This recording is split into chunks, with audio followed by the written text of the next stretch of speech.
Hi, I'm Pav. And I'm Neil. And welcome to the Top 10 of Anything podcast. Let's start the countdown. 10, 9, 8, 7, 6, 5, 4, 3, 2, 1. The magic of the movies, it can't be denied. It can tap into every emotion known. This episode, we are concentrating on the movies that leave you needing a hanky. No, not those kind of movies, Neil. Yes, movies that make you cry is the order of the day. So buckle up, stiffen those upper lips. Steady.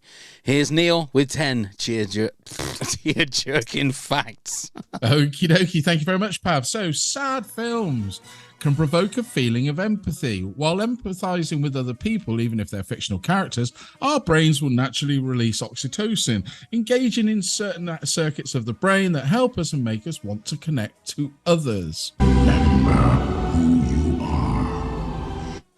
Even though sadness is the main association with crying, a survey shows that 85% of women and 73% of men report feeling lighter, better, after crying, feeling that it relieves tension and balances emotions. You think you got what it takes? Well, do you? Despite their passionate on-screen chemistry in The Notebook, Ryan Gosling and Rachel McAdams didn't get along at all. They fought on set, yelled and screamed at each other, and then ended up dating each other for 2 years. You got a dream, you got to protect it. The Green Mile producer, David Valdez, describes Michael Clark Duncan as the soul of the cast and says he remembers Tom Hanks breaking down into tears when it came to Duncan's last day of shooting.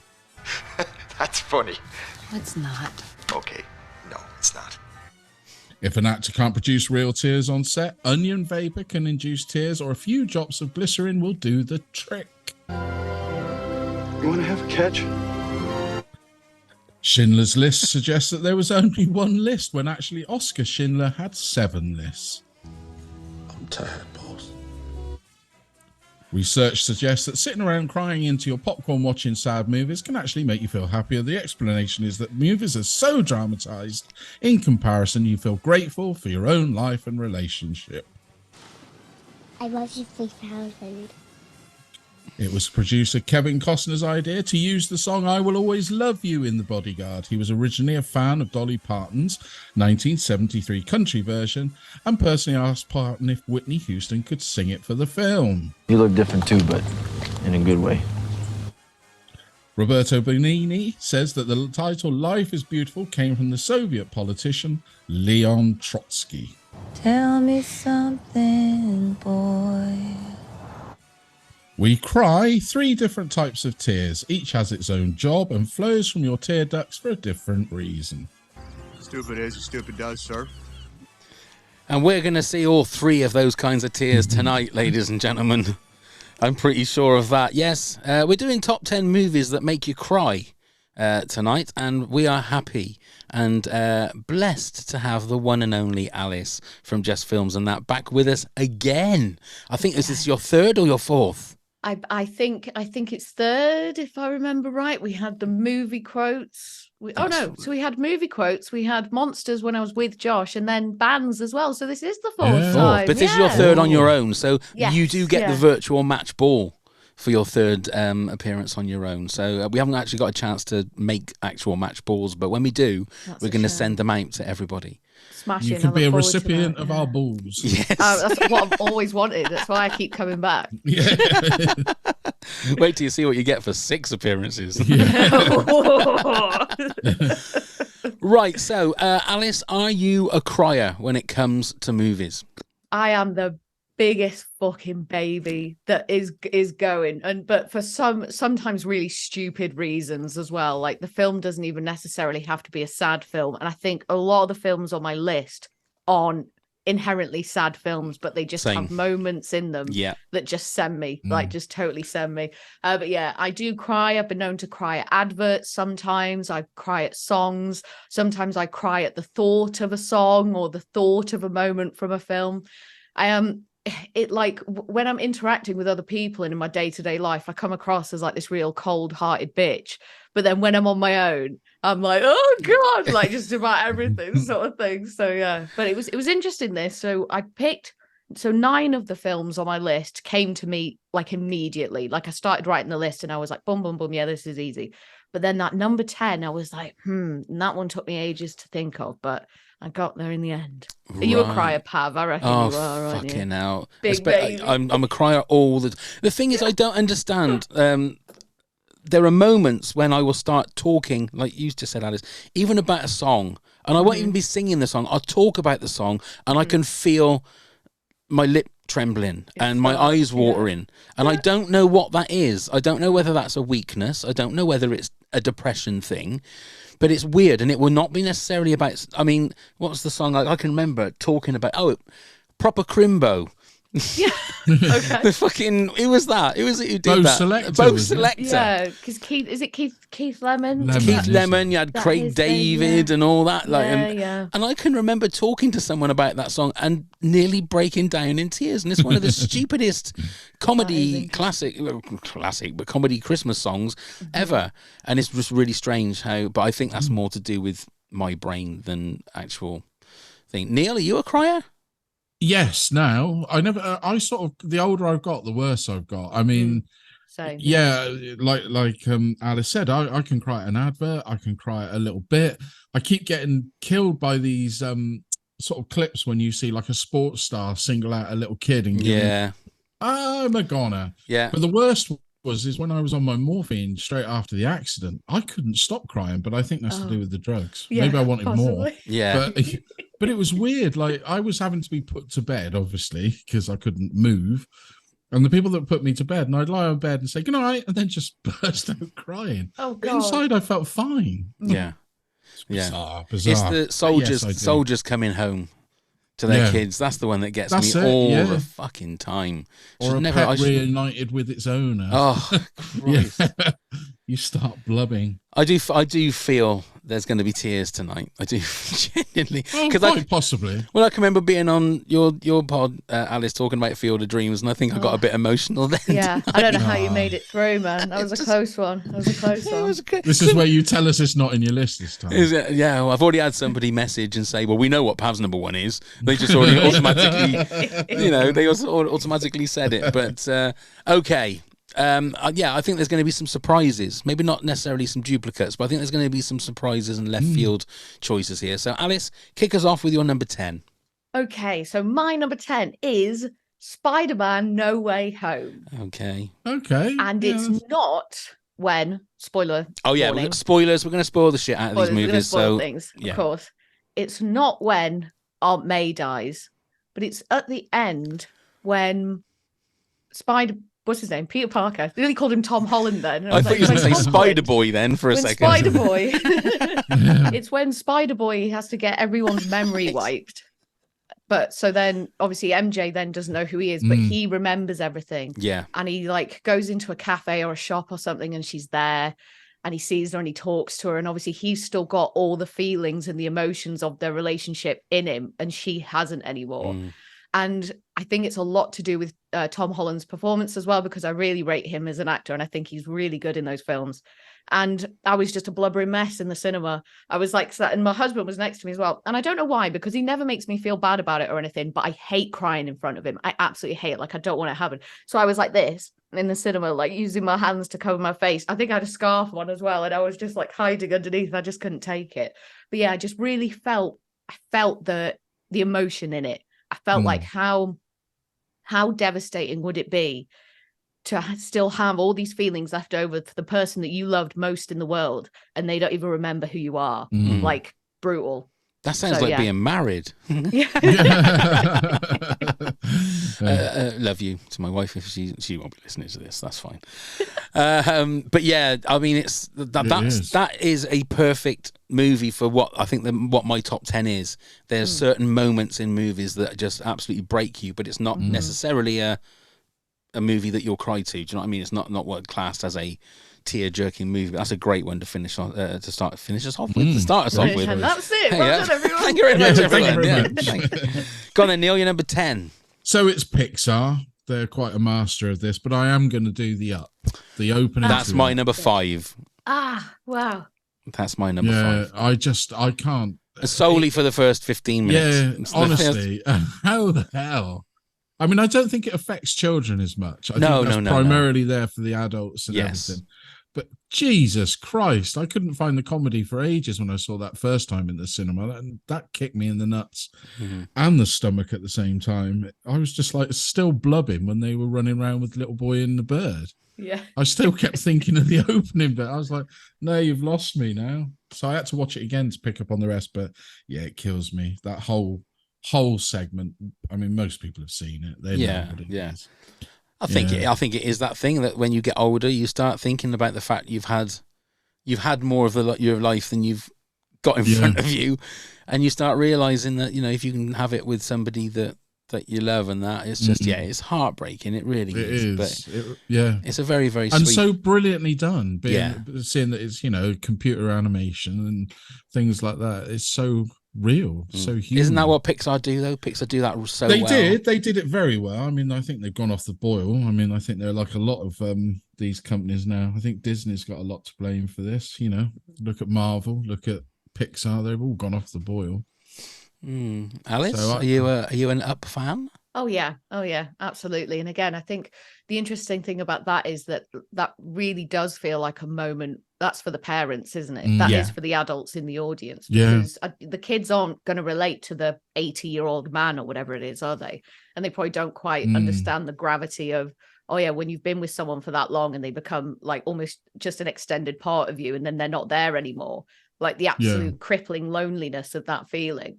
I think you really get that, but obviously for the kids, it's like, oh, look at the colourful balloons. But that's why Pixar's good, because it has that balance of stuff for the kids and stuff for the adults. But that's a good choice. Yeah, it's a breaker, that one. It's only number 10. Yeah. Okay. All right, pal. Okay. We got you. You're here, aren't you? Yeah, you're here. You're here. Don't go anywhere. Okay, my number 10 now. Again, this isn't a sad movie, but apart from probably the last 10 minutes of it, and it's Ghostbusters Afterlife.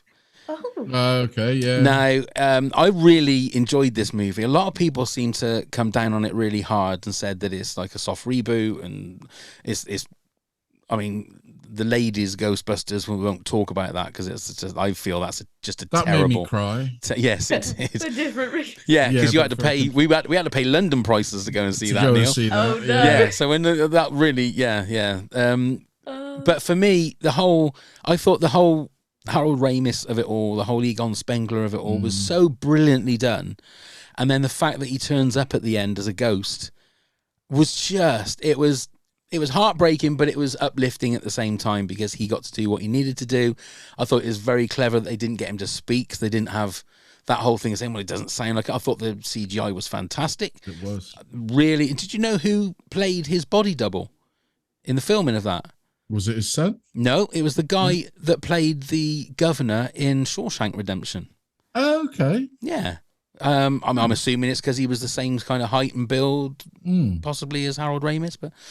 and it was great to see the OG Ghostbusters in it as well, doing what they do, doing well. But yeah, for me, it's just a beautiful, sweet moment to finish, and then to have for Harold at the end was just beautiful. Yeah, so that's my number 10. Alice, fan of that movie? I can't remember what you said. So I haven't seen Ghostbusters Afterlife. Oh shit! And Sorry, I'll let you in on something. No, I haven't seen the original Ghostbusters. But spoiler Alice. Warning for future episodes of Just Films and that, it is going to be my next classic pick. It has to be. Which is when you pick a film, obviously, that is deemed a classic, but that we haven't seen. And I haven't seen that one. And I would, even already without seeing it, I can probably assume that it's a classic because of the way that it's regarded just in the zeitgeist and in sort of culture in general. Well, I think you're actually lucky, Alice. You're seeing it for the first time. I am seeing it for the first time, yeah. But then will you see it with like 2023 eyes, and the fact that like some of the special effects are obviously 80s and quite ropey and stop motion, you might, whereas like, that's what we were brought up on back in the day. That's going to be interesting. Some things I'm really good at. I can teleport myself back. Like I can watch something through the eyes of someone that was around at that time, and not the CGI shit sounds bad or whatever. Yeah. But occasionally there's like the odd maybe thematic thing or like a bit of narrative that I'm like, oh, that's cringe and awful, and like, no, we don't do that anymore, sort of thing. But no, I am quite good at being viewing it as it was meant to be viewed when it came out. So I'm expecting big things, guys. I'm expecting big things. Well, we'll be looking forward to that episode. I take it Josh has seen Ghostbusters. I assume so. He talks about it quite a lot. Oh, yeah. right. Yeah. But also, I will say that there is 2 versions out there, so make sure you see the original uncut like we saw at the cinema, because they censor some of the jokes now because they deem them not, obviously we've moved PC on. And all that kind of stuff. And for a PG movie, they're quite rude jokes. Yes. Yeah, make sure you watch that version. Yeah, that version, because they are properly funny. Yeah, not censored. Yeah. Okay. Yeah. That's good to know. So thank you for letting me know that. I will keep an eye out for that. Okay, then Alice, your number 9, please. Okay, number 9 is the first musical of the list, and it's The Sound of Music. Oh, and there's two moments in this that really stand out. The first one is when Captain Von Trapp is singing Edelweiss, and you can sort of feel the kind of emotional patriotism and the sorrow that he feels at what's happening. And then the other one is just after, I think it's just before he and Maria get married, and she sings, I think it's called like I Must Have Done Something Good or something, but it's just this beautiful, like unbelievably romantic song. And that's one, like, when I said like, oh, sometimes I just think of a song and it makes me cry. That's one of them. Like I just feel the emotion so heavily in that. Also, it's my mum's favorite film, and I think it was my nan's favorite film as well. So that's kind of been passed down. So I heavily associate it with my family. I remember watching it so many times as a kid and hating it. So I was like, it's too long. This is boring. Like all this. And then as I got older and I started to actually appreciate it a lot more. And then I remember the first time I actually watched it from start to finish, I must have been about 17 or 18. And I was like, oh, holy shit, this is actually really good. Like, I love this. So yeah, bit of history with that one, but yeah, Sound of Music. Are you fans? I've never watched Sound of Music all the way through. Oh, okay. It's long. No. It's pretty long. Thing is, I kind of feel that would be like a movie. I remember watching The Breakfast Club only a couple of years ago for the first time, and then I recognized all the pop culture references. I think the same thing with Sound of Music. I would go there, oh, that's where The Simpsons got that from, or that's where Family Guy got that bit from. A lot of Family Guy. Do you know what I mean? Stuff. So I think it's one of those movies that probably wouldn't have the same. I would just be looking at those things rather than enjoying the movie. But yeah, it's definitely one of those movies that I need to watch. But to be fair, I've only ever. It sounds really geekish, doesn't it? I've only ever seen it all the way through once. Right. I've never gone back, but obviously we've all. Did you seen cry though? I don't remember crying. No. Okay. But but it was moving in places for obvious reasons. But then I was younger then. I was a sturdy young man that didn't sprout out the eyes very much. Of course. No, not out the eyes anyway. No. And also the other thing is also I could always think, because like one of the Von Trapp children was the TV Spider-Man, wasn't he? That Nicholas Hammond. That's right. He was he was the TV version of Spider-Man, yeah. He was. Yeah. Or Spider-Boy, as Alice likes to call him. Yeah. Spider-Boy. Always felt uncomfortable with the 70s Spider-Man. Yeah, it wasn't the greatest, was it? You should never tell what religion Spider-Man is. That's all I'll say. No, yeah, that costume was too much. Yeah. Oh no. Yeah, nothing. Yeah, just Google it, everyone. I'll put a clip on the video playlist for our Patreon. It right now. Yeah, there you go. Okay, so Neil, you're number 9. It's Finding Neverland. I don't know whether you guys have seen this. This is Johnny Depp playing J.M. Barrie, and it's about the writing of Peter Pan and obviously the children that he was involved with at that time. And there's a scene, it's the end scene when him and just Freddie Highmore sat on the bench, obviously after the death. And the way Freddie Highmore cries, I just want to jump in the screen and grab him as well and just say, it's going to be all right. Oh, right, okay. Yeah, he's crying. A bit weird he's lost his mum. He was going down the Savile route then, Neil, and I was getting a bit worried. No. Just want to jump in and give the guy... It just breaks my heart. So who died? Who died? His mother. Right, okay. Yeah, with all the kids. And it's... Yeah, and obviously he's left an orphan. And it's just... It's almost, I don't know whether you guys are sort of aware, like seen a lot of these sort of British films. The Shadowlands is the other one, when Anthony Hopkins played Lewis Carroll, and obviously he lost his partner that was his inspiration, and it's the scene when he sat with a child and they break down. Always seems to break me. Right. I suppose it's the vulnerability of the children, isn't it? Yeah, After yeah, a yeah. position like that. But yeah, that kills me, that one. Yeah. I've my kids wanted to watch it when I was still married, and I said, yeah, absolutely. And I'd seen it and brought it home for them because it's a family film, but obviously deals with death. Mm.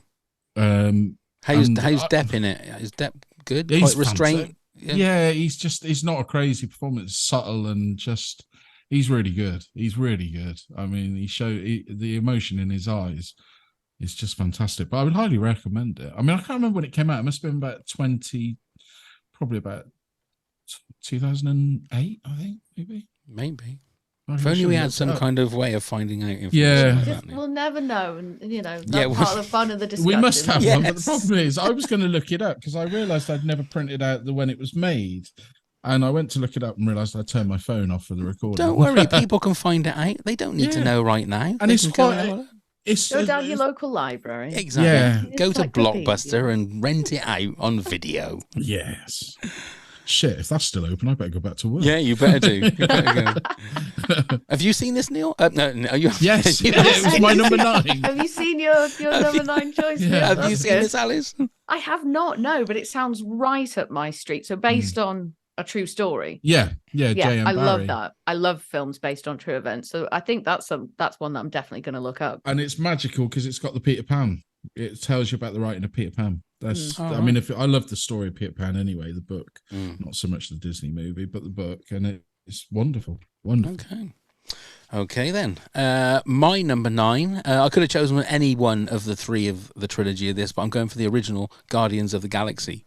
Okay. This has a very similar start to Up in regards to the first. I remember going to the cinema and thinking, right, we've got a talking tree and we've got a talking raccoon. Let's just go and see what it's going to be like. The trailer was great. And then the first 10 minutes when Peter's mum dies and it's 10cc, I'm not in love, I'm thinking, what the fuck am I watching? This is the first 10 minutes and I'm like in bits. And I thought, oh my God. So this totally took me out of what I thought a normal superhero movie was going to be. And it's James Gunn at his best. And even the bit at the end when they all come together with I can't remember which stone, Power Stone is it? Or whichever stone it is that they're holding. And we're the Guardians of the Galaxy. I love those kind of moments. I love those kind of, and even those sort of moments in movies make me cry. The moment when the hero looks like they're down and out. I mean, it's the Rocky moment, isn't it? They look like they're down and out, and then they come back, and then it's the way that they do it, and the music, and the way it's shot. That it start and finish. Like I'm in tears, and then it's just a great romp in between. But again, I could have chosen Guardians of the Galaxy 2, Guardians of the Galaxy 3, if everyone's seen that. I mean, that's just Rocket Raccoons. That one was the most for me. Jesus, that was the closest I had. Yeah, there's just so many bits in it that you think, oh my God, I mean, obviously, I'm assuming that the majority of things that make us cry is linked to death and losing people. It's it's that kind of thing, and pretty much all of them. But yeah, that was the one for me. Okay, Alice, your number 8, please.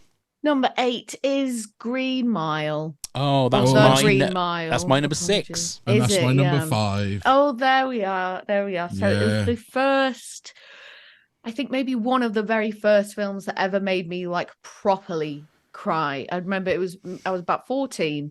Me and my brother were home alone. My parents had gone out somewhere, and it was just really late at night. We were flicking through the channels, and this film come on, and I don't know why, but he just left it on. So I was like, okay, yeah, we can give this a watch. And I just remember absolutely bawling my eyes out at the moment when the guy kills the mouse. Yeah. That really got me as the first bit. And then obviously at the end when he is getting executed.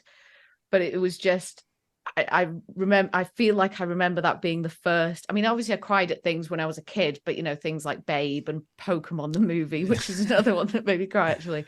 But this was the first, I think, like grown up genuine sadness, I guess, and just realizing, oh fuck, like this is how terrible the world can be, sort of thing.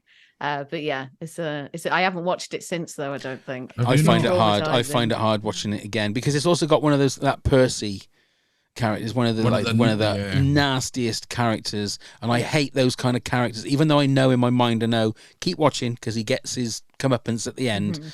But the bits that he's in, I think it stops me from wanting to watch the movie. Well, it's that execution scene, isn't it, when they're told to wet the sponges and he purposely doesn't to find out what happens, and you think, you fucking prick. Yeah. But I know my daughter watched this. I'm cruel, but I said, I think you'll like it. It's gonna. What was it like, Clockwork Orange? Did you have her eyes physically pressed open so that she couldn't? No, we used to always have a movie night, and you will watch this. Yeah, and I said, Dad, I'm only 4. We've watched Shawshank Redemption, and she really liked it, and obviously, and I said, well, I think you'll like this one. Halfway through, she said, I can't, Dad. I can't cope with this. I'm off. Yeah. Yeah. And again, it's about hard hitting. It's a guy that has killed. I think it was 2 daughters or 2 young girls, wasn't it? 2 young girls, yeah. Oh, it's such a good movie, but it's such a hard watch. And 3 hours of it as well, is. because it's a 3-hour movie, isn't it? Yeah, is it that long? God. It is, yeah. Yeah, but well worth it. Well worth Absolutely. Yeah, completely agree. Go on then, Neil, you're number 8. So it's The Champ. With John Voight and Ricky Schroeder. I saw this. I went round to my auntie and uncle's, and they had a selection of videos. And I always remember they put on The Life of Brian to begin with. And of course, I was a bit young and I was sort of not getting it at that time. And I said, oh no. They said, well, let's watch this one. And it killed me. And then I'd never watched it for years. And then I saw it probably about 10 years ago, and it still fucking kills me. So the story is his dad's a boxer, goes back into the ring for one big match to pay the money for the divorce.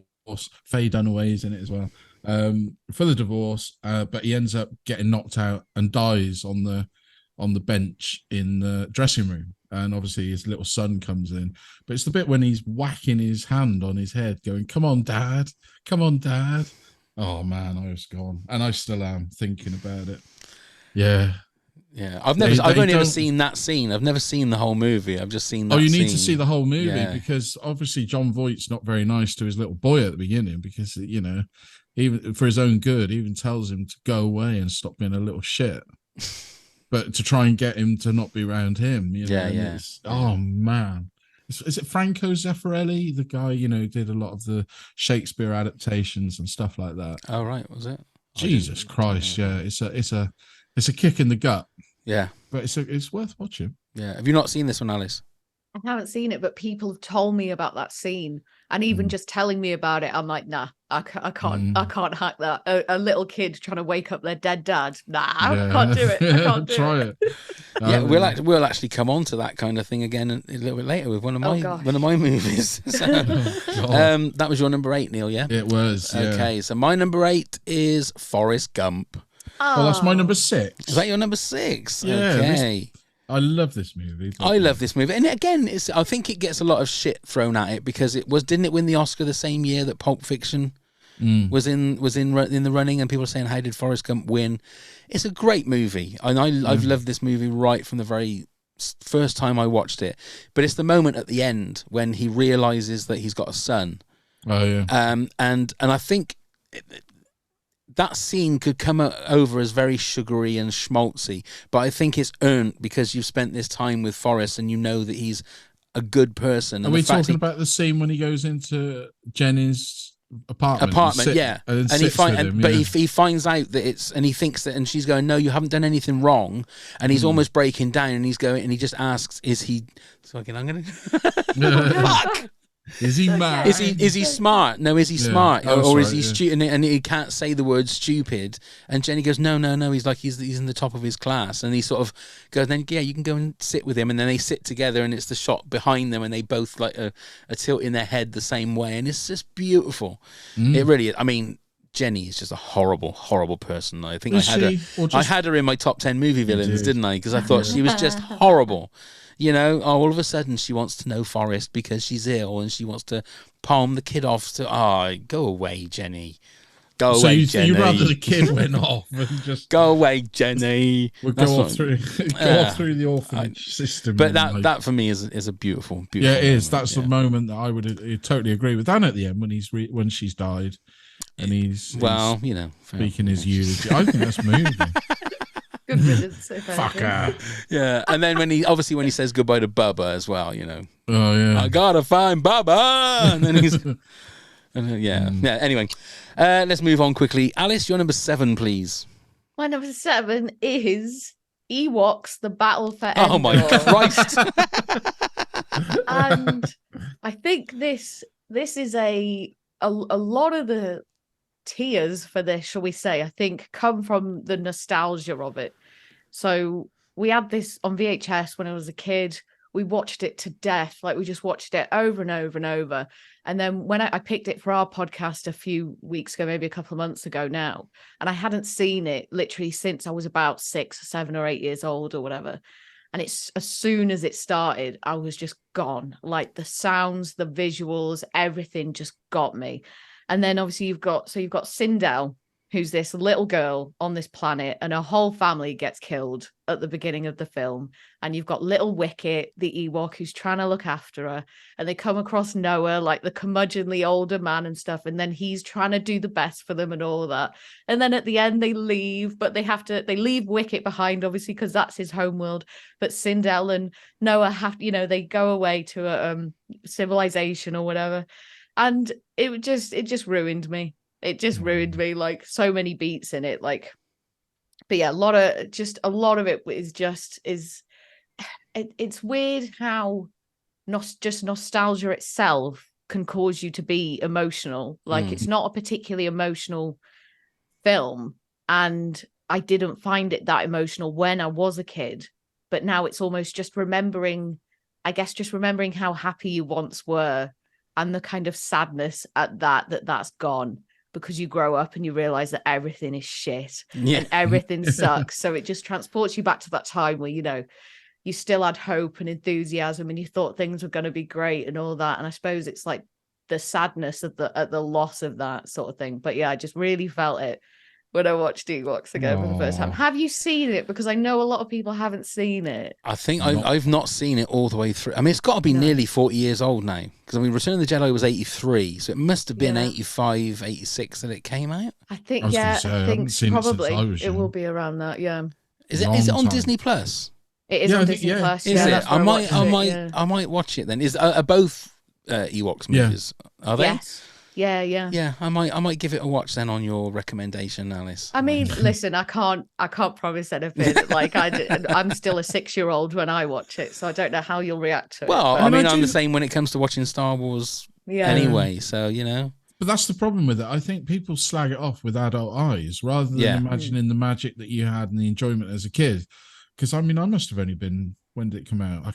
84, I think it came out. Was it? It would have been 84, 85, I think. Yeah. And, I mean, I was only 13 or 14. I enjoyed it at that age. So yeah. I have to say, one of the most amazing moments happened this week. My granddaughter she's 2.5, and she's now into Star Wars. It's my first grandchild that's actually deep into Star Wars, and the first thing she says when I see her, she says Star Wars Stormtrooper is what she calls it, because she watched Force Awakens. So it means that because she's that age, like, she rules the TV when she gets here. So that's all we've been watching is Star Wars. I've been loving every minute of it. Yeah, it's been great. Has she seen Ewoks: The Battle for Endor? She hasn't, but I'm going to show her. That's going to be the next one. She'll love the teddy bears, won't she? She'll love them. Go on then, Neil, your number 7. So it's the classic E.T. And this still gives me a punch. Didn't quite make my top 10. I always get more upset. This will sound a bit harsh. At the bit when he gets left behind at the beginning. Yeah.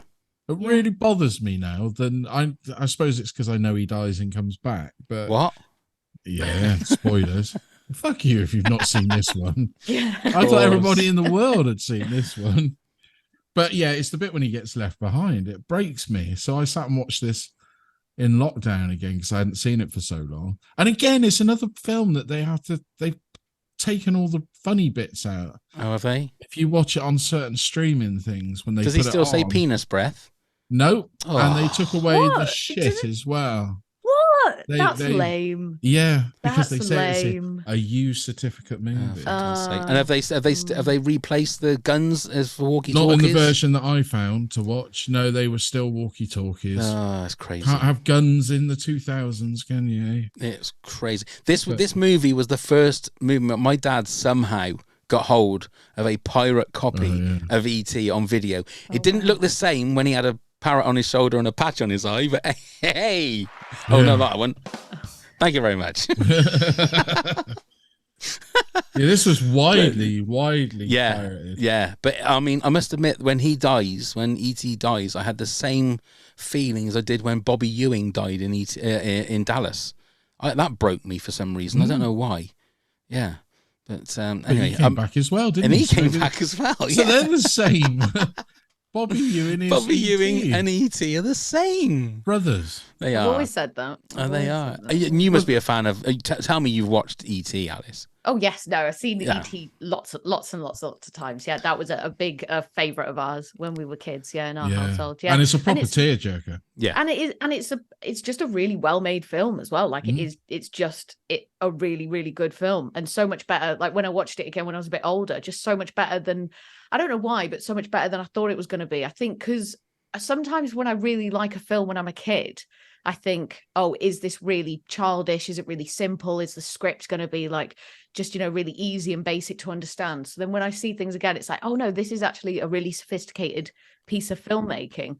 But yeah, no, it is good. And the very end, pure Spielberg, isn't it? Yeah, when he was at the top of his excellent. game. Yeah, I don't think he's. I actually think he should bow out with grace now. Do you know? I only just watched The Terminal recently. Right. What pile of fucking shit is that? Is it bad? Is it? Yeah. I thought it was dreadful, but people seem to love it. But I sat and watched that and thought, my God, that could have been made by anyone. Schwarzenegger's good in it, though, isn't he? Oh, that's the Terminator. Sorry. Yeah. Well, there's a film. So you want to talk about that's better than that. Yes. I would definitely say that is not a Spielberg film. That's any director for hire film. Oh, really? Oh, that's interesting. Yeah. Have either of you seen The Fabelmans? I watched about 10 minutes of it because it's on Sky now, isn't it? It's just come on Sky. And I mean, I've just watched 10 minutes of it, so I didn't really grasp it. But I'm not really that keen on looking at it. Alice, have you seen it? So we started watching it the other night, right? We were really excited for this. I got about halfway through and I was like, I cannot watch this anymore. Really? It's so boring. Oh, right. It is so boring. And the script is so amateur. Like it's like someone read a script writing 101 book and then just copied that and wrote a script. And then I go on Rotten Tomatoes and the critics are giving it like 97% and the audience giving it 83% or stuff like that. And I'm like, what the fuck am I missing? Yeah. Like I just don't get it. So if something happens later on in the film that kind of makes it really exciting and worth it, and there's this build up, whatever, please someone tell me and I'll watch the rest of it. But it's very rare that I have to turn off a film. Yeah. Very rare. And I was so surprised. But they did that with Spielberg's West Side Story, which I think is good. But people have been saying it's better than the original. I thought, what planet are you on? It's got none of the magic and it's got none of the charisma of the original. Well, he should have gone and directed the Indiana Jones movie. That's for he needs to go back to basics and do things how he used to do them and not rely. I mean, we've all seen Ready Player One, surely. Yeah. That was disappointing. It's just shite. Yeah. There you go.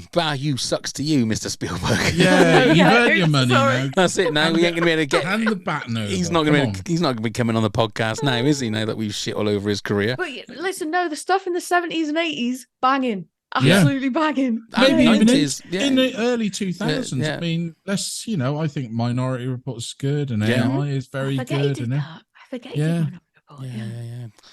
Okay, so that was your number 7, Neil. My number 7, we talked about scenes there where a son is trying to wake up his dead dad, The Lion King. Oh, you have to have The Lion King. Again, it's a great Disney movie. It's a story that's been told a million times, but it's just, and why they did a remake shot for shot with the CG, don't bother, because the voices of that has become so iconic that you don't touch it. Same as you don't touch Back to the Future. Just leave those kind of movies alone. They are what they are. But the two moments for me is that moment when Scar has killed Mufasa, and Simba finds his dad broken, like on the floor. But also the bit at the end, the triumphant bit at the end, when the adult Simba is walking up Pride Rock with the music playing, and then he roars. That's just one of those, just in your throat kind of moments, and you know that you're going to bawl. So for me, there are so many Disney movies have got those kind of moments, but I think The Lion King's the one that's resonated with me for decades now. And then going to see the live show, it just the music just really hits you right in the chest. And they put a couple of the songs from Lion King 2 in there as well, which are great songs. But okay, yeah, that was in and out of my top 10. Right, that went in, that came out, that went in, that came out. But yeah, it's a moment, isn't it? Yeah, absolutely is. That was my number 7. So Alice, your number 6, please. My number 6 is Titanic. Oh, Neil's favourite. Uh-oh. I'll say nothing. I couldn't wait for them to fucking die. I cried how long it went on for. Yeah. Oh dear. Well, maybe I can change your mind. No, probably not. No, you won't do that, Alice. I reckon for me, I just saw this at the right age. So when did it come out? Late 90s, yeah. Oh, so I remember it well. Yeah. It was 1997 when cinema ruined my life. Yeah, well, I never had so many cigarette breaks in a movie in my life. And you don't even smoke. Yeah.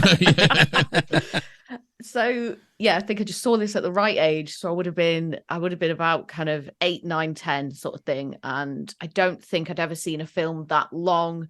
So then when I think about for a film that long to have held my attention and for me to get excited about at that age, I do think is quite impressive. And obviously there's a lot of kind of very obvious sad moments in it. But the one that I think about, that I think I get most emotional about, is when Rose is on the one of the oh fucking hell, what they called, the lifeboats? Are they called lifeboats? Yeah, lifeboats. That just sounds wrong in my head. She gets on the lifeboat like in the first instance, and you know it's being lowered, and she sees Jack kind of on the ship sort of thing, and it's going, and then she jumps off the lifeboat to get back onto the Titanic just to be with him, sort of thing. And again, a lot of these things are just like these big declarations of love and romance and stuff. Obviously, watching it now and thinking like, there's no way you fall in love with a fella 24 hours after meeting him. You're crazy. Stay on that ship, you silly woman, sort of thing. But watching it as a kid, it's like, oh my god, it's so romantic, it's amazing. And I still carry that feeling with me, I think, with it. So yeah, that moment. And then obviously when Jack's frozen to death at the end and she's trying to wake him up, a lot of people trying to wake up their dead relatives or loved ones in this. Yeah. So yeah, that moment as well. But yeah, I like James Cameron a lot anyway. And I do really like Titanic. It really does it for me. I mean, I love James Cameron and I admire what he did for Titanic. Don't get me wrong; it's well made and everything, but it just bored the fuck out of me. Yeah. And then the fact that there was enough room on that bloody door for him to get on, and she wouldn't let him. I thought, fuck yeah, I'd push her off if she wasn't going to do that. And then also the fact she was going, I'll never let go. Yeah. And then she fucking let go. And pushed him Christ's off. sake. Not literally. Lying cow. It was spiritual letting go. She never let go of his memory or of his love or so some shit. She couldn't do the dude a favour and just scoot her ass over a touch. And I get royally told off about my hatred for. I do. A lot of people tell me I'm wrong and everything. It's legendary, Neil. It's legendary. I've tried to watch it again, and I just think, just hurry up and fucking sing. Just get it over with. Listen, sometimes things ain't for you, and that's totally fine, man. No, that's that right. one out of James Cameron's catalogue, it'll be that one and The Way of Water. There you go. I just can't be bothered. I thought The Way of Water was pretty overrated, to be honest. It was boring. People it was like seem to watching go a nuts video for it. game. Yeah. I wasn't really into it. It was about an hour too long. About an hour. About an hour and a half. Yeah. Easily. Too long. Yeah. Easily. Okay, so Neil, your number 6 was Forrest Gump. Absolutely. And my number 6 was The Green Mile. So now it's time for this. Pop quiz, hot shot. Have you done this with us yet, Alice? I think so, but I'm fucking terrible at shit like this, man. I do not know anything. Right. I don't know anything. But we're going to do it a little bit different this time. Okay. So what I've got the tagline, so like the poster line for movies that make you cry. All you right. need to tell me what the movie is that the tagline comes from. First one to 3. If you get it wrong, it goes over to your opponent. Alice, you are our guest, so would you like to go first or second? I'll go first. Okay. So here it is. Here is your first tagline. Love is a force of nature. What movie does that come from? Films that make you cry. Love is a force of nature.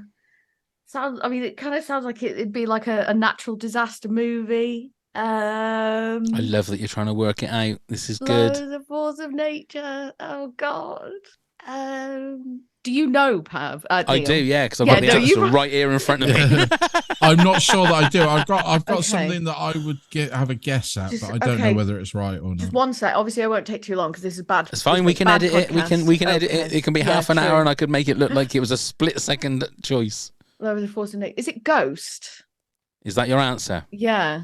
Oh. No, it's not. Neil? Was that a good guess, though, do you That think? was a great Was that guess good because I thought, oh shit, that probably is it. I was going to say, is it Force of Nature with Sandra Bullock? It's not. No, it's Brokeback Mountain. Oh. There you go. Okay, so Neil, Yep. your first one. Behind every great love is a great story. Moulin Rouge. Oh. It's not. Alice? Every great love is a great story. Is that Titanic?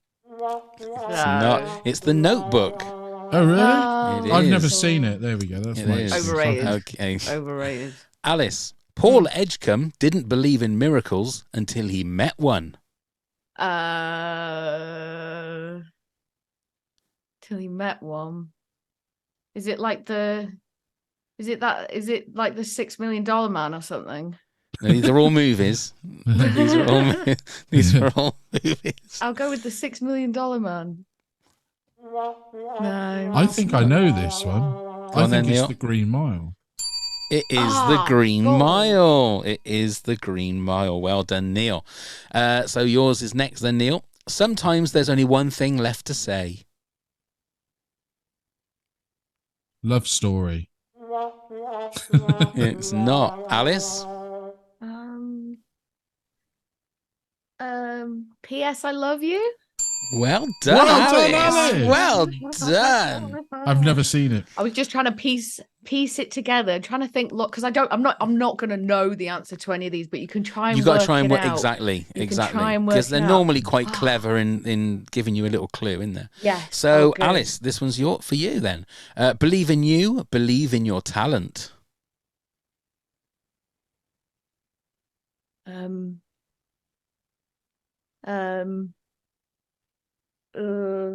gonna say Rocky. It's not. Neil? Say it again. Believe in you, believe in your talent. A Star is Born. Well done, Neil. It was A Star is Born. Good. So, for the win, Neil. Okay. Meet the little voices inside your head.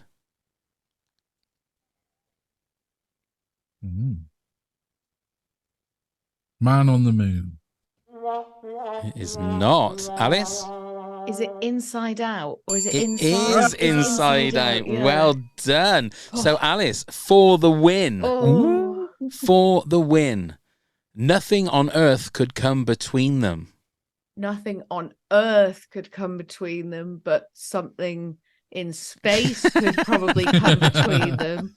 So, could it be? I haven't seen Gravity. I'll say Armageddon. It is not. Neil, for the win. Is it Nothing. E.T.? What is it? E.T. It is not. Neil, so you need this one for the win. You're not going to tell us the answer. Tell us then? what it sorry, is, sorry. Paul.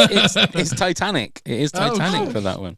No, nothing. Oh, because they're on the water, I not in suppose, space. I went too far. Yeah, they were talking about dirt, weren't they? Ah. Okay, Neil, for the win. Yes. Once in a lifetime, you make a friendship that will last forever. For the win.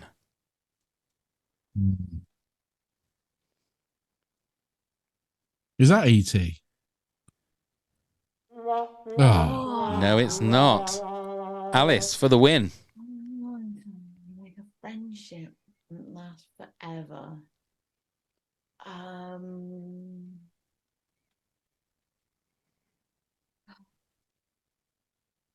Is it? Oh man, I can't think. What's that to me? Friendship that lasts forever. Once in a lifetime, you make a friendship that will last forever. I'm struggling to think of films about friends. Is it? I'll say Forrest Gump. It's not. Did you answer this one, Neil? Didn't you? I did. Yeah. It's Beaches. Oh Christ! Yeah. Beaches. Forgot about So, that, Weepy. Alice for the win. Oh God. The mystery, the suspense, the adventure, the call that started it all. The call that started it all. That's where the clue is in this, isn't it? The mystery, the suspense, the adventure, the call that started it all. If only I had a drum roll sound that would really hype up the anticipation here. The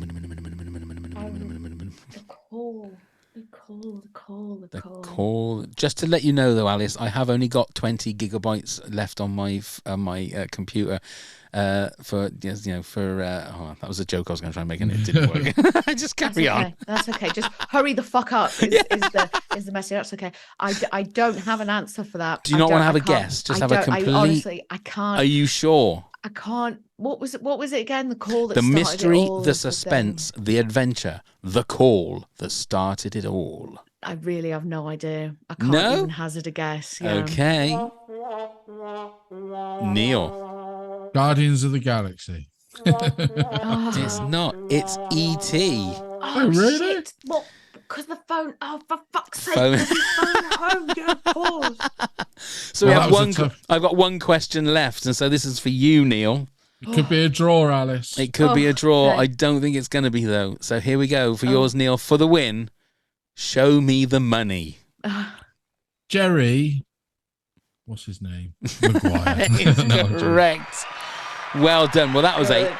Well done, Alice. That was contested. That went literally went right to the wire. Yeah. Right to the wire. That was a good one. Nail biting stuff. Unlucky, Alice. That was unlucky. That was. Yeah. Which one was the one I got right? I did get one. No, you got two right. You got two right. Yeah. Oh, good. You got P.S. I Love You. Oh yes. And Inside Out. Oh, very good. Yeah. So well done. Well Jolly done. Good. Feel proud. You did very well. Absolutely. Yeah. Well because I don't normally win these. No, you don't at all. No. Okay, back to the job in hand. Alice, you're number 5, please. Number 5 is Homeward Bound. Oh. Are you either of you familiar? Yeah. The three animals, from isn't it? A long time ago, yeah. Dogs and cat trying to get home. Yeah. It's sort of emotional throughout as they kind of obviously go through the trials and tribulations of trying to get back. But the real moment is towards the end where they're so close to getting back to their owners, and Shadow, I believe he's a golden retriever, basically gets stuck down like a mud pit sort of thing, and he can't get back up. And there's just this scene that's just absolute torture of this dog trying to climb up this mud pit and sliding down over and over again. It just destroys me. It's so sad. But he gets out in the end, and he make it back to their family, and that ruins me as well when they all reunite. And that I'm a huge dog person. I'm a massive animal person anyway, and that just really yeah. It's been a long time since I've seen. Wasn't there Homeward Bound 2 as well? There was Homeward Bound 2, is Escape from San Francisco or Escape to San Francisco or something. Also good, not as emotional as the first one, but still good. I like the third. It's definitely one of those ones that you can always remember as a kid that Homeward Bound was one that would make you cry. Was that Michael J. Fox voiced? Is that the one that Michael J. Fox voiced? That was Stuart Little, wasn't it? No, he also did. That real movie where they use real animals. Oh, right, sorry. Yeah. But I got a feeling Michael J. Fox voiced one of those. I don't recall. But if only there was a way we could find If only out. there was a way You'll we never could know. find You turned out. your phone off. Yeah. I did. So that's I it now, did. isn't it, really? I'm full of just darkness in my life. Homeward Bound. Right. Oh, yeah, you're right. 1993. Michael J. Fox, Sally Field. Who is Michael J. Fox? Which character? Chance. Oh, Chance. Yeah, Chance the boxer dog. Yeah. Sally So Field, he's cute. sassy. He's like the comic relief. Yeah. Yeah. Well, there you go. There you are. I didn't realise it was that. I thought it was later than that. I think there was, yeah. So I'm looking at Homeward Bound 1980, a TV movie. You might be thinking of The Incredible Journey. That might be That's what I'm thinking it's of. based on, I think. Yeah. Right. Which was the 70s Yes. movie, Disney movie that we That's would what have I'm seen at thinking of. school. Yeah, That's what I'm thinking of, yeah. Okay, Neil, your number 5 was The Green Mile. it was. My number 5 was Up. So we're back to you, Alice, with your number 4. Gosh, that was fast. That was. Well, another animal-centric one. But my number 4 is Free Willy. For many reasons. Obviously, the narrative itself of, capturing a beautiful, enormous wild animal and putting it in a swimming pool for money and entertainment, all very heartbreaking. But then also the fact that that whale was just incredibly sick, Keiko the whale, and then had an incredibly miserable life and died a really horrible death.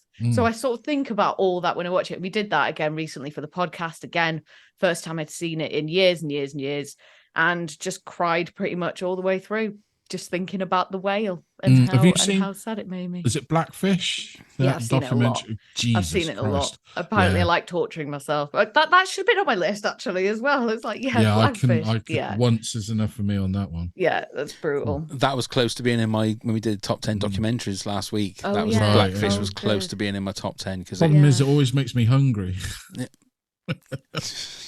I jest because why? What am I missing there? Because he loves fish and chips. Right. Yeah. Got you. The thing is like when we went to Orlando, it was one of those things that it makes you think about SeaWorld and places like that you think, oh my God, should we go in there and give them our money because of the way that they treat them? I mean, they're supposed to be a lot better now, but I don't know whether that's true. Or apparently they are since the release of that documentary. Well, they have to be. They have to be.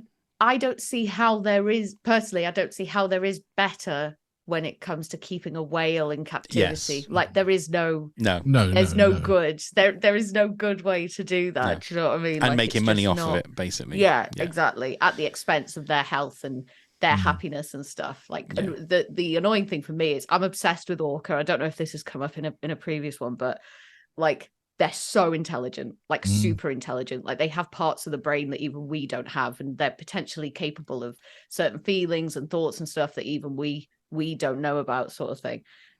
So it just fucking sucks because like when you go, I don't really like zoos either, but like you go to the zoo and you see the lions and they're just lying there. They just want to sleep all day, having a lazy little time, and it's like, well, they're all right, aren't they? They're just all right, having a little sleep on the grass or whatever.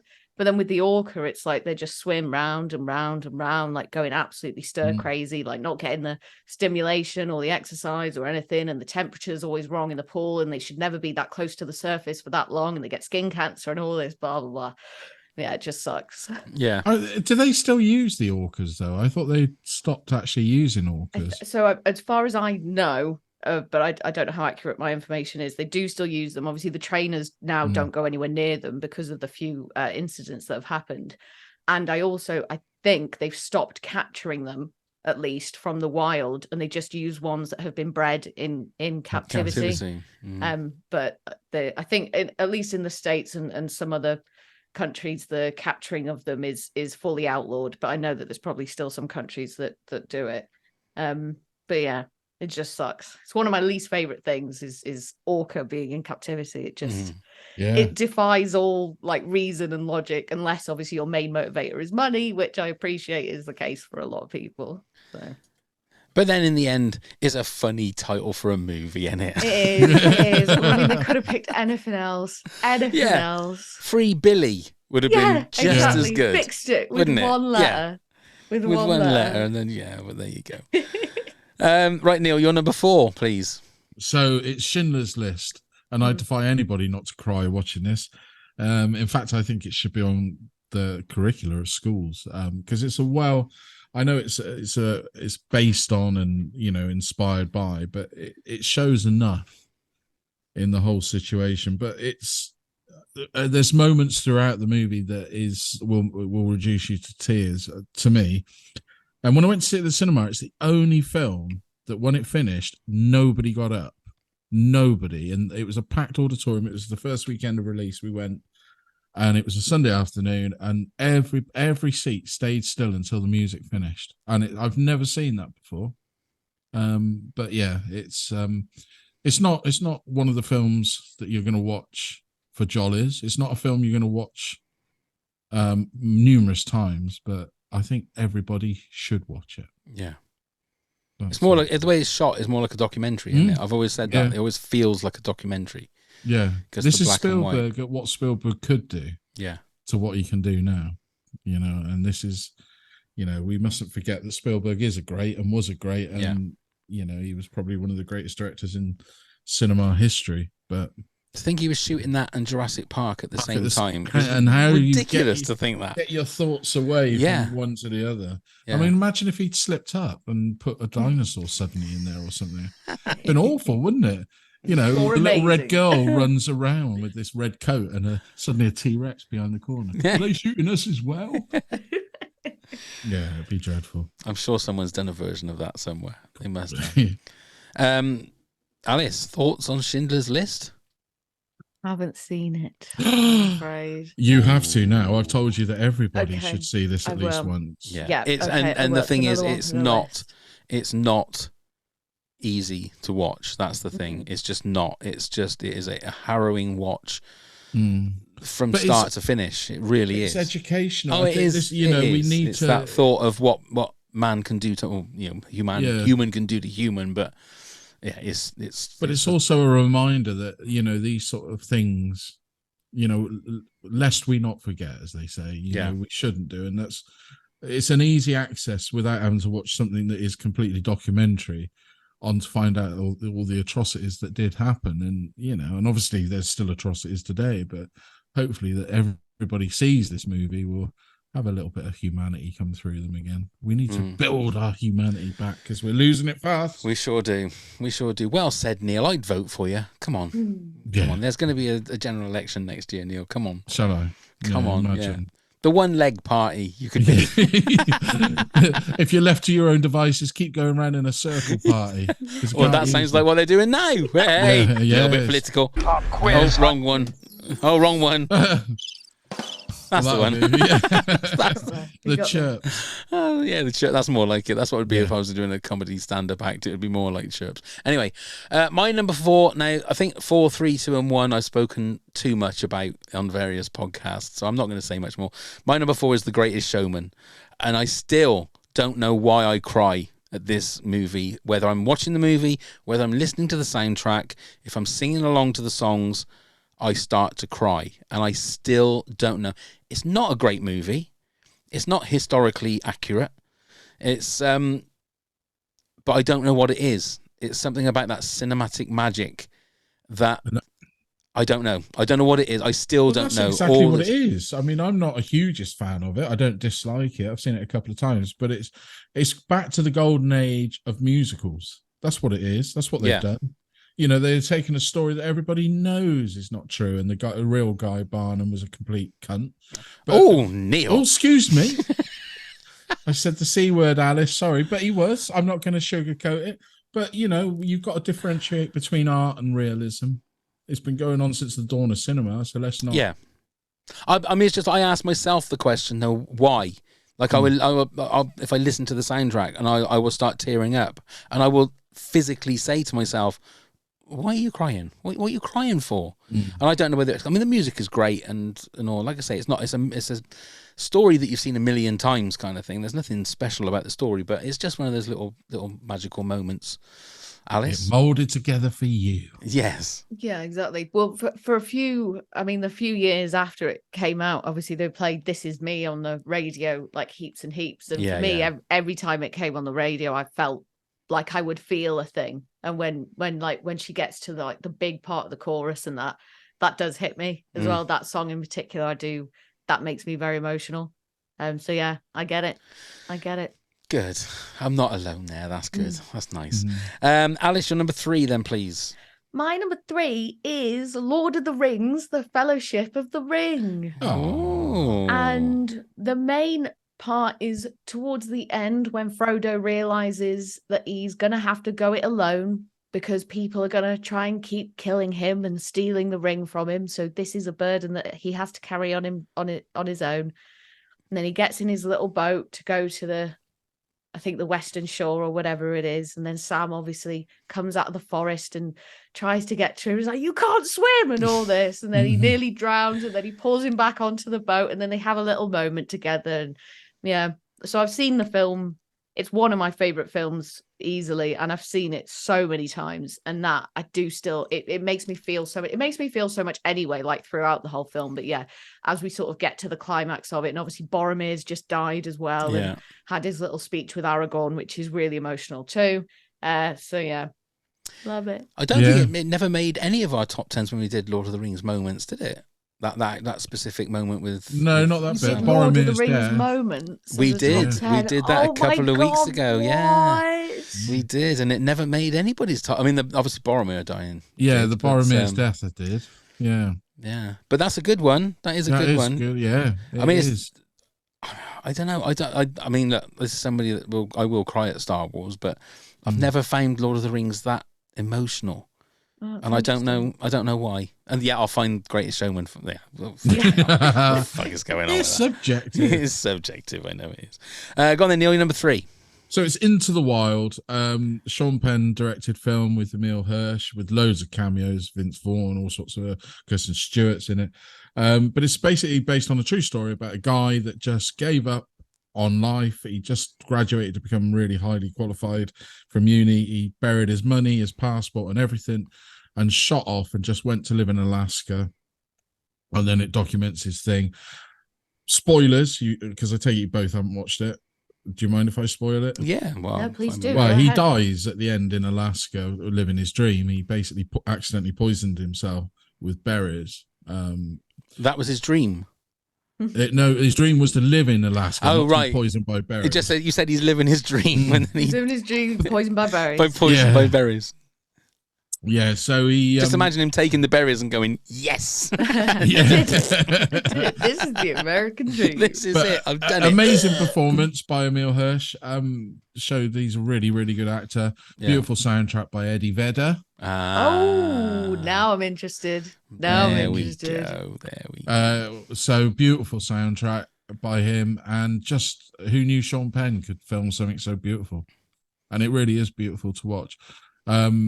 If you ask my daughter, it's her favorite film because I've let them watch it numerous times. Both my son and daughter love it. You made them watch it, Neil. I did the first time. I said, made them. No, well, I mean, yeah, it's a 15 certificate, and they probably weren't 15. I think they're about 2. No, but yes, it's a great movie, and I find it very emotional in certain bits. But obviously, the death of, when you see the guy starving, where he's got struck, stranded by the snow and the weather, bad things are coming his way, and they do it very well. But it's obviously very moving. And the bus was still there till a couple of years ago, apparently. Oh wow! But they've now got rid of it out of the wildlife because he finds this school bus in the middle of Alaska, like the wilderness. Bizarre, isn't it? Very. But there it was. Okay. Thank you very much for that one, Neil. Yes. Nice. Okay, my number 3. It's another musical. It's another cartoon. And we're going for Disney's Encanto. Oh. This is like The Greatest Showman. I just have to listen to the first couple of minutes. I mean, it's Lin-Manuel Miranda, so I'm going to love it anyway. And what I love about this is it hasn't got a baddie in it, if you like, which is very refreshing because, all right, you've got cute animals popping up everywhere, but I mean, the house is a character as well. Songs are fantastic. It is beautifully animated, and it's just all about family, basically. But I just love every single song. And there's one particular song about butterflies, which is heartbreaking. Absolutely fucking, pulling your heart out through your mouth and ripping it out, and just letting it like Indiana Jones, just letting you watch it pump in front of you as you're watching the movie. But and it also got, again, uplifting stuff at the end where the the town help the family out, and it is just a beautiful, beautiful movie. I think I had this was my number one Disney animated movie. I think you did, yeah. I think I did. It's just so good. So good. We don't talk about Bruno and all of that kind of stuff. Yeah, as well, which was amazing how big a hit that became. I didn't realize because I hadn't watched it when it first came up, so I don't know why I just didn't bother watching it. And then the first time I watched it, I was just like, I think it was it shut down? Was it locked down when it was being, or maybe just after? I guess it must have been. Yeah. So I think everybody was going through that kind of emotional. Almost depression-like state, not knowing what was happening and what was going on, and I think it caught me at that time. I was just a little bit more emotional than. Was it not last year? I think it might have been the year before. It might I seem to remember the song was on. Yeah, if only there was.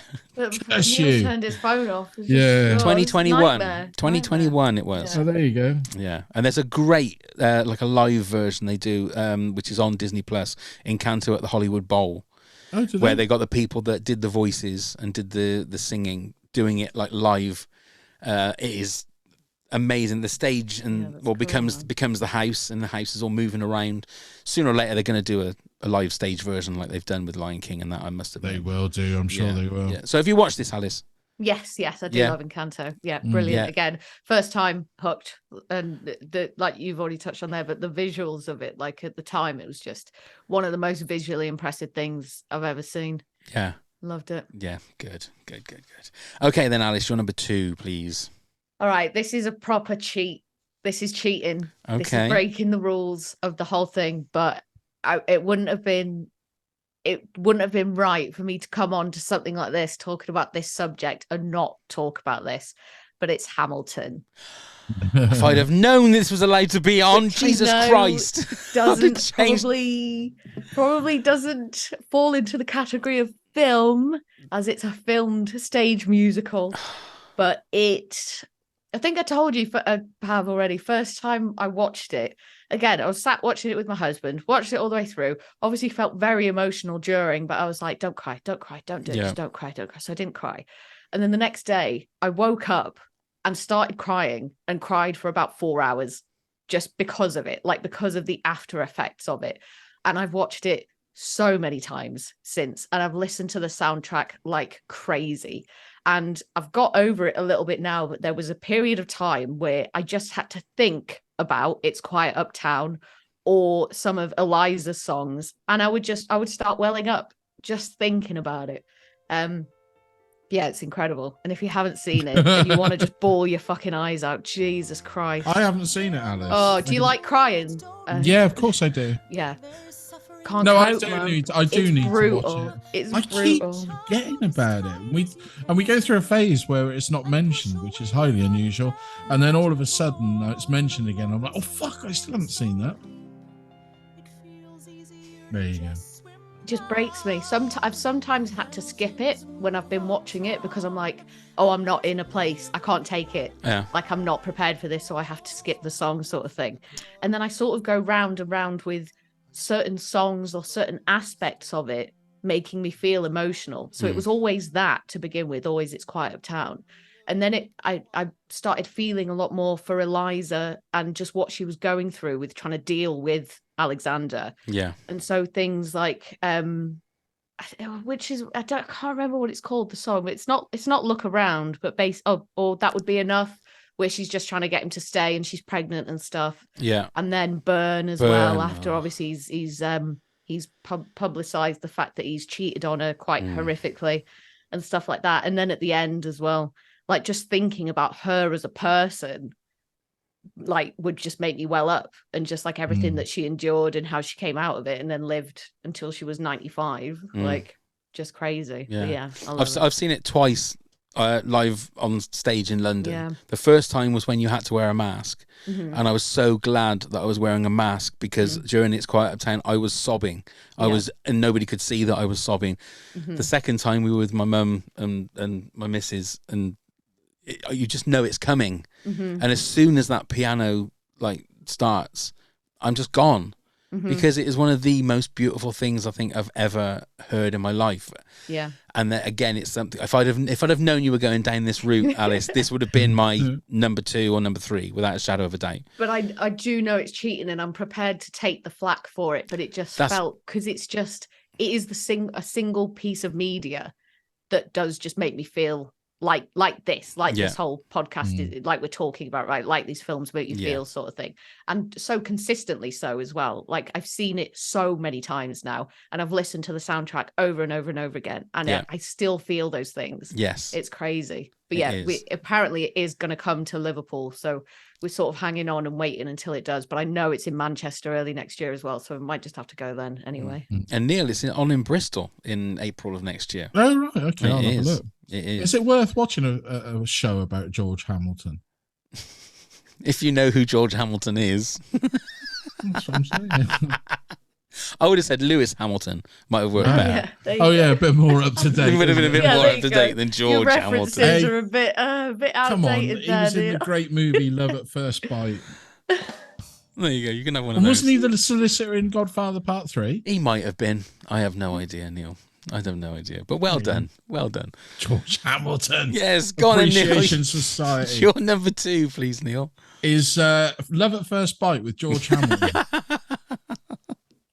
It's the bit when George Hamilton sings. No, number 2 is a Christmas movie. It's a Wonderful Life. Yeah. I watch this every year at Christmas, and it still makes me weep. We've spoken about it loads on here. We have indeed. It just is a perfect movie for the perfect time of year, and it still breaks my heart now, and rightly so. Yeah, until the uplifting bit at the end. It's the uplifting bit at the end that still makes me cry. Yeah, even when the little girl says about the angels and her wings at the very end. Yeah, and his brother says, "George Bailey, the richest man in town." That's what crack. Just get. I can feel this. Let's not. There's loads of it, but yeah. Have you seen this, Alice? I have seen it. I have seen this one. Yeah. That's all right. And that is a movie I'm surprised hasn't been remade. I don't want it to be. I know I don't want it to be, but it amazes me that nobody has tried to remake that one. Yeah, now that you've said it. Yeah. What is it? A reboot? A reboot or something. Have a reboot, bring him back like The Exorcist. Tossers. Yeah. Hello, Bedford Falls. Hello, Emporium. That's my George Harrison. George Harrison. I forgot he was in that. We'll have that as well. Okay, my number 2, which should have been Hamilton, so thank you, Alice, is Avengers Endgame, actually. Okay. The whole portal moment, the whole on your left, and then all of a sudden everybody, I've said this a million times about this movie, I was sat in the cinema the very first time and had a massive smile on my face.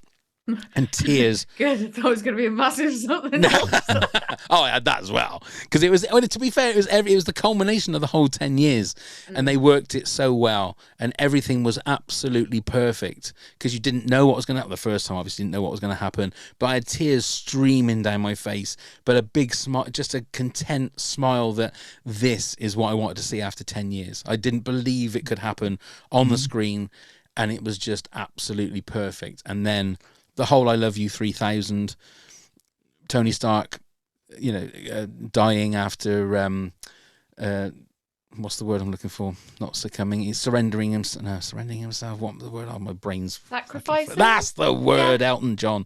Sacrifice. Yeah. Was he in that? Yeah, he was. Yeah. And then just the beautiful way that it ended with all of the cast there for the funeral and proof that Tony Stark has a heart. Question to you, Pav. Is it hard? Oh, is it hard? What I'm about to say is to have crying and then be aroused at the same time. How does that work? That sounds just like my sex life. That does.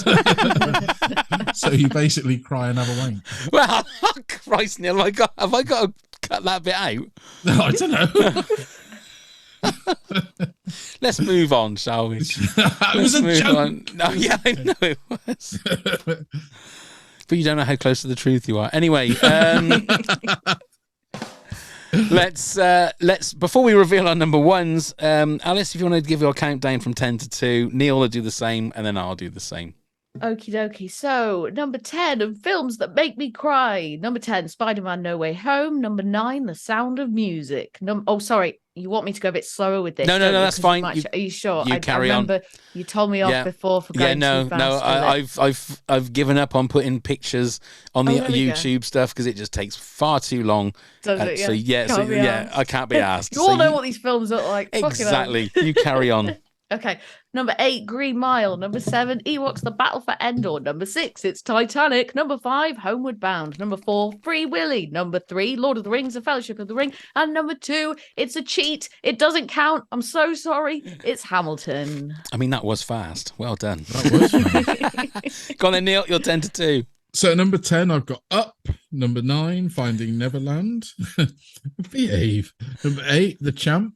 Number 7, E.T. Number 6, Forrest Gump. Number 5, The Green Mile. Number 4, Schindler's List. Number 3, Into the Wild. Number 2, Love at First Bite. And number 2, The Wonderful Life. Oh, God, you sounded like Alan Partridge then when you did that. Mine is number 10, Ghostbusters Afterlife. 9, Guardians of the Galaxy. 8, Forrest Gump. 7, The Lion King. 6, The Green Mile. 5, Up. 4, The Greatest Showman. 3, Encanto. And 2, Avengers Endgame. So, Alice, what is the number 1 movie that makes you cry? No, the number 1 movie that makes me cry, similar to Neil, and we're going Christmassy, we're going festive. It's Muppets Christmas Carol. Oh. And similar to what I've already said for a couple of these, the nostalgia behind this is doing so much of the heavy lifting. So we would watch this every year at Christmas in our house when I was a kid.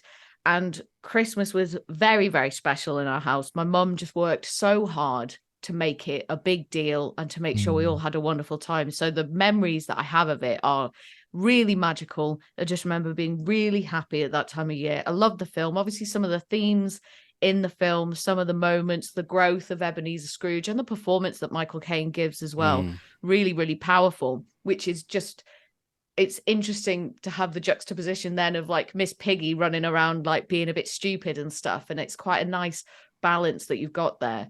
But we went last year to watch it. So we watched a screening of it with a live orchestra playing the music. And I sat down all ready to go sort of thing.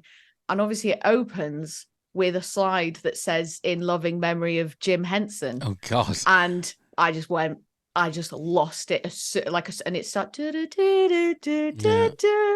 I just lost it. And that was it then. And I just cried through the whole thing. Like I just could not pull myself together. But in a good way. And like I did enjoy it and it was cathartic. But yeah, that's the one for me. Oh, that's a good one. It's a great movie. I wish they put that Michael Caine song back in it, though.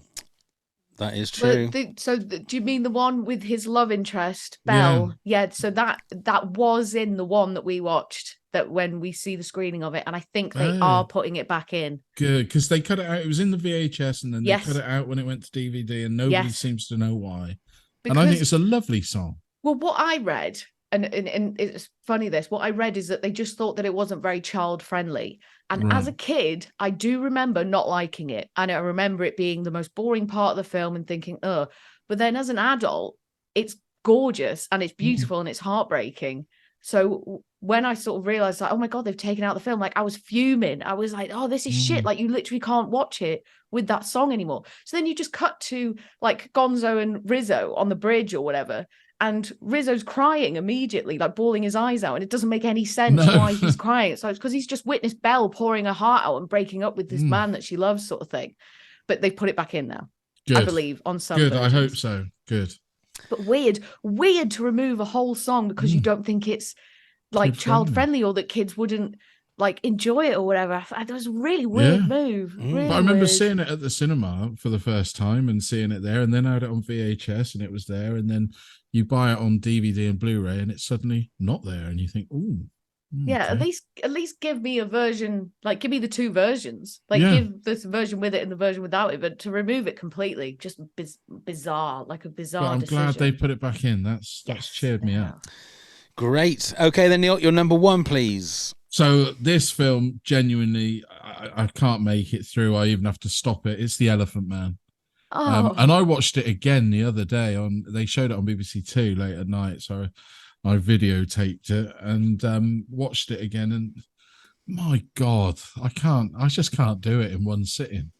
You know, we talked about the bit when somebody's really nasty, like the guy in Green Mile, but it's Michael Elphick in this one. What a shit! And I used to like him as Boone, but Alice is too young to know who Boone is. But this film, I mean, David Lynch directing it, is what I would say is probably the most straightforward film he's ever directed in his life. Produced by Mel Brooks, is a sheer genius. Every performance, Hopkins, Gielgud, obviously John Hurt, putting in a performance of a lifetime, which I don't think is going to be equaled for a very long time. Because you really believe in John Hurt's performance, don't you? And yeah, just all the bits from the circus when he's got, what's his name, Freddie Jones, wasn't it? It was the circus master, an evil bit of shit, beating him and whipping him. And then obviously when he gets rescued by Anthony Hopkins, and then, you know, I even cry at the bit when they parade him out in front of the medical, you know, committee and just strip him off. And I think, oh, come on. I am not an animal. Very good, Neil. You do. You just. Oh, I didn't realise that Freddie Jones was Toby Jones's dad. Oh, I didn't know that. Yeah, I didn't know that until I saw it on some website. Because Freddie Jones quite often played the nasty character. Yes. He just had that look, didn't he? Yeah. So have you seen this one, Alice? I have not. No, this should be another classic. I was going to say that'd be one you need to talk about. Yeah, but be warned, it's going to break your heart. It will break your heart because the way they perform it is just real. And it's all in black and white again, like Schindler's List. So that's all in black and white.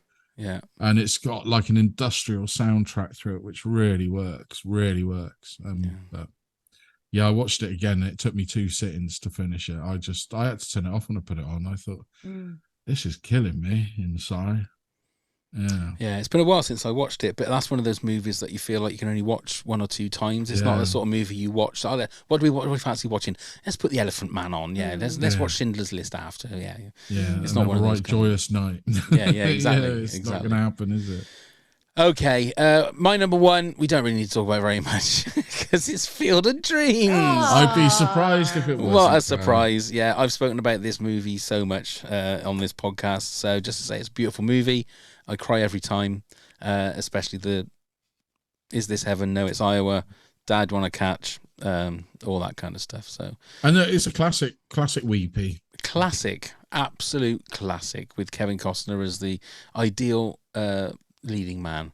Right, we've got an absolute shit ton of honourable mentions, and I said to Neil before we started recording, I think this is the most honourable mentions we've had for any episode. Wow! So. Let's go through these. Corinne Pastor, Beaches and Steel Magnolias. Now, Steel Magnolias, is that a movie that you guys have seen? Yeah, Julia Roberts, a long time ago. Yeah? Is it a weepy, real weepy? Yeah. Lots of death in that one, I assume. A death. Oh, right, okay. Kim Mendes says Steel Magnolias, Stepmom and E.T. Lisa Buchanan, Steel Magnolias in terms of endearment. Wow. The scene where Emma says goodbye to her youngest son Teddy in the hospital, OMG. Also, Aurora screaming at the staff about getting her daughter the medicine.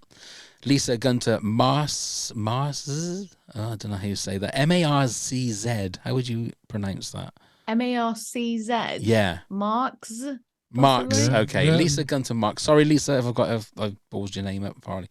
But she agrees with Lisa. Yes, choking up now thinking about those scenes and also the family stone. Cynthia Lujan says that Teddy scene runs in the back of my head at least 2 times a week. So heartbreaking, terms of endearment, ordinary people, the colour purple.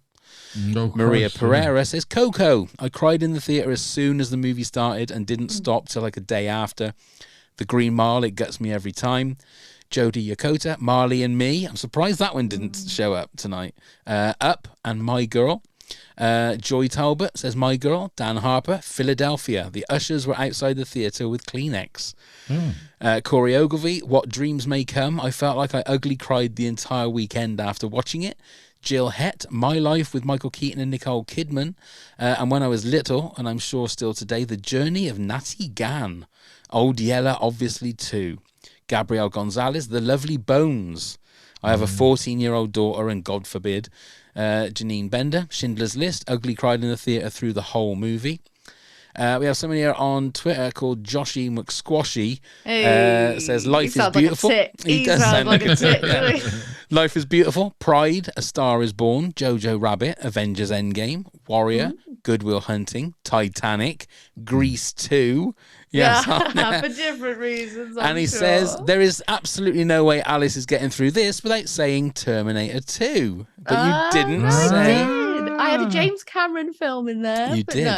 but not. Terminator 2 doesn't make me cry. It's just one of the best films ever made. Yes, But for yeah. different I mean the reasons. thumbs up at the end. I mean I know, that's he that's sinks down into his death. Oh dear. Trudy Lambert Dillander says, I see E.T. on there and I will tell you I definitely cried as a kid watching it, but I cried when he lived. That damn alien terrified me as a kid and still does. Alma Rodriguez says definitely Schindler's List and Bridges of Madison County with Clint Eastwood and Meryl Streep. It stayed with me for days. Lost Love. Nikki Gayton said I have a black heart and it takes a lot for me to cry during a movie. That being said, I have never cried. I've never not cried during Toy Story 3. Those toys holding hands and accepting they're going to die gets me every time. I'd also say Toy Story 2, the Sarah McLachlan When Somebody Loved Me that whole bit just gets me. Erin Peterson says Titanic. Nikki Dennis, not many films make me actually tear up beyond a lump in my throat, but this one did. Richard Curtis, About Time. Rachel McAdams, Domhnall Gleeson, and the always fantastic Bill Nighy, and a little bit of Margot Robbie. I wonder what bit of Margot Robbie's in that. Rick Tyndall, Field of Dreams did not make that. Does that come over very? No, sorry. It did, very 70s. Yeah, that was. Field of Dreams did not make me cry. It was allergies. The same goes for Brian's song with Billy D. Williams and James Caan. It was all allergies. That's what Rick says. Carol Barwick, Paddington 2. Kelly says Dancer in the Dark makes me cry every time I see it. Oh, Christ, yeah. If you haven't seen it, it's a must. Bring the tissues. Also, A Dog's Purpose. Jose Soto, Field of Dreams, yay! Leah Ferrero's Story, Toy Story 2. When Jessie gets lost in the park, I can't even think about it now. I am crying. Modesto Valenzuela says Rocky 3. I'm assuming that's when Mickey dies. Mickey dies, yeah, that's sad. And The Champ. Brisa e Socedo dis La Vita è Bella, Life is Beautiful, a comedy about the Holocaust. It's not possible, but it is, and this is so beautifully made, a masterpiece. No matter how many times I watch it, it guts me every single time. Jen Berg, loads of movies have made me cry, but for some reason, if you want to see me instantly burst into tears, just show me any of the following movie scenes. Kris Kringle speaks Dutch to the little orphan girl in Miracle on 34th Street. Myrna Loy is setting the table and realizes Frederick March is at the door in The Best Years of Our Lives, and Diana Prince steps into no man's land in Wonder Woman. That is actually quite a really good scene. Yeah. Melinda Villegas, I have lots of movies that make me cry, so I'll only list a few. The Colour Purple, Terms of Endearment, Fried Green Tomatoes, and Return to Me.